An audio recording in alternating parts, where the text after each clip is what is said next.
मुकेश अंबानी एक ऐसा नाम जो इंडियन एंटरप्रेन्योरशिप का दूसरा नाम बन गया है, लेकिन उनकी शुरुआत बहुत ही साधारण थी। यमन में जन्मे मुकेश का बचपन उस चकाचौंध से कोसों दूर था जिसके लिए आज उन्हें जाना जाता है। उनके पिता धीरू भाई अंबानी ने उन्हें बचपन से ही कड़ी मेहनत और ऊंचे सपने देखने की सीख दी। छोटी उम्र से ही मुकेश को बिजनेस में गहरी रुचि थी। वो अक्सर अपने पिता के साथ मसाला मार्केट जाते, व्यापार के गुर सीखते। मुंबई के हिल ग्रेन्स हाई स्कूल से मिली शिक्षा ने उनके ज्ञान को और निखारा। उस वक्त कोई नहीं जानता था कि यह शांत, सीधा साधा लड़का एक दिन बिजनेस की दुनिया में तहलका मचा देगा। उनकी कहानी है हार न मानने की और अपने सपनों पर अटूट विश्वास की। मुंबई के इंस्टीट्यूट ऑफ केमिकल टेक्नोलॉजी से केमिकल इंजीनियरिंग की पढ़ाई पूरी करने के बाद मुकेश ने अपने पिता के व्यवसाय रिलायंस इंडस्ट्रीज में शामिल होने का फैसला किया। रिलायंस इंडस्ट्रीज अपने शुरुआती दौर में था और मुकेश के आने से इसमें एक नया मोड़ आया। उनकी टेक्निकल एक्सपर्टीज कंपनी के लिए बहुमूल्य साबित हुई। उन्होंने हर चुनौती का डटकर सामना किया और मुश्किलों को अवसरों में बदला।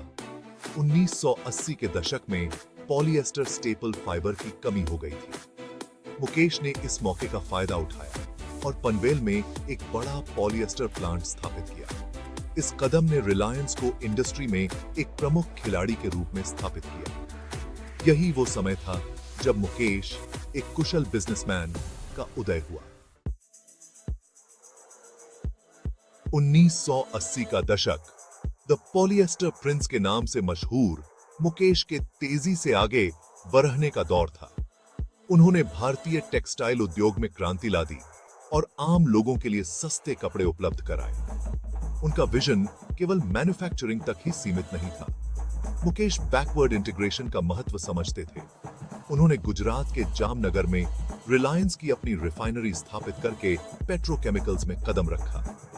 इस रणनीतिक कदम ने कच्चे माल की स्थिर आपूर्ति सुनिश्चित की और बाजार में रिलायंस की स्थिति को और मजबूत किया। उनके नेतृत्व की पहचान इनोवेशन और उत्कृष्टता के लिए अथक प्रयास से होती थी।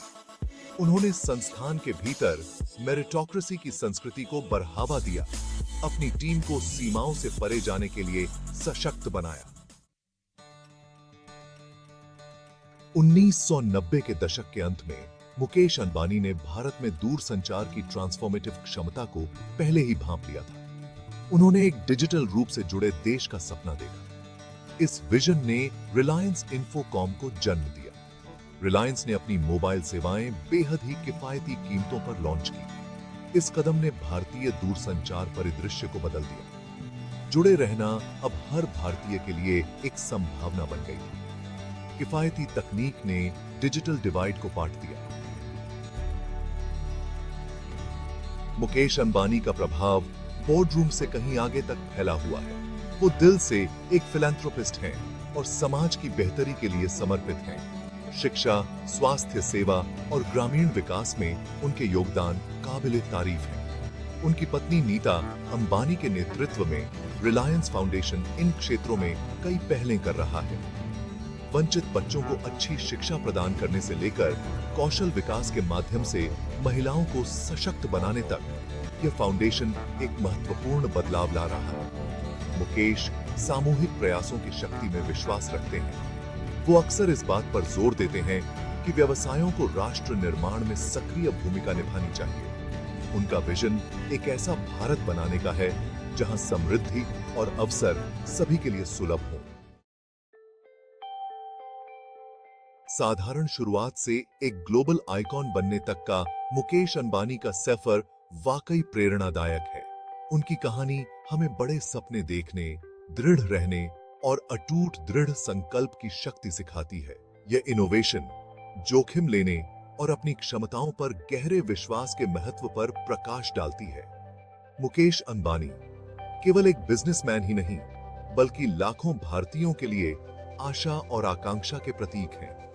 वो नए भारत की भावना का प्रतीक हैं, महत्वाकांक्षी, साहसी और हमेशा उत्कृष्टता के लिए प्रयासरत। उनका जीवन इस बात का प्रमाण है कि कड़ी मेहनत, समर्पण और अदम्य भावना से कुछ भी संभव है।